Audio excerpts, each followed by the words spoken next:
Morning, welcome to Kings at Home Daily. I'm Steve. I'm one of the leaders based at Cissy West. We're a church based in Norwich, meet across three sites, three locations across the city. During this time it's a mixture of online and in person, but this morning you've joined us for a Kings at Home Daily where it's just like a daily devotional. We gather together, open the scriptures, see what God has got to share and feed and encourage us with this morning. And we are in John chapter 11 and verse 38. So I'm just going to read this short passage and then just draw a few points out for us in our time together this morning.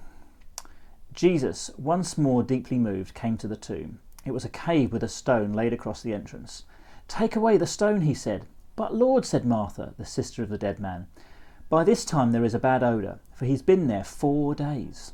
Then Jesus said, "Did I not tell you that if you believe you will see the glory of God?"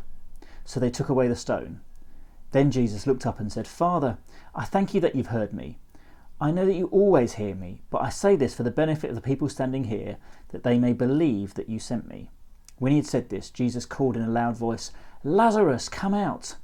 The dead man came out, his hands and feet wrapped with strips of linen and a cloth round his face.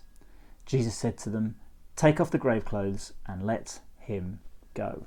Wow, what a miracle. We've gone from this Lazarus being dead to and buried, in the tomb, and then getting up and going. What a amazing miracle. So I want to draw a few points for us that this can tell us about Jesus this morning.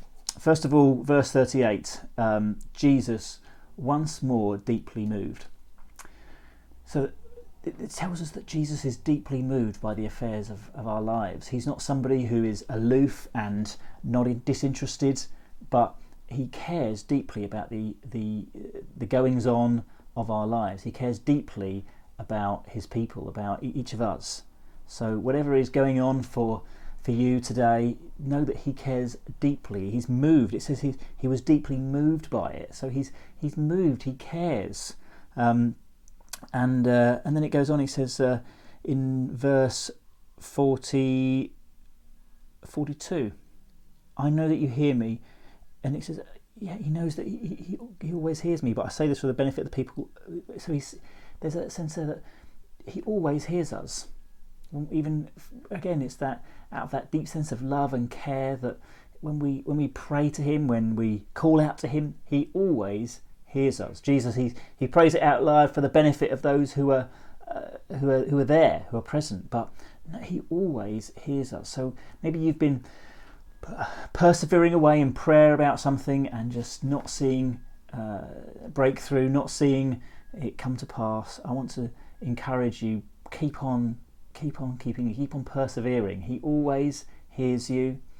Maybe you think your prayers are pretty crummy and pretty kind of desperate and just not very effective. Know that he always hears you, and know that he's able to do the impossible. This is absolutely impossible. This is a man who is dead, wrapped, in a tomb, and coming to life. So he is able to do the impossible. So again, whatever's going on in your life, seemingly impossible mountain in front of you, know that Jesus is able to do the impossible.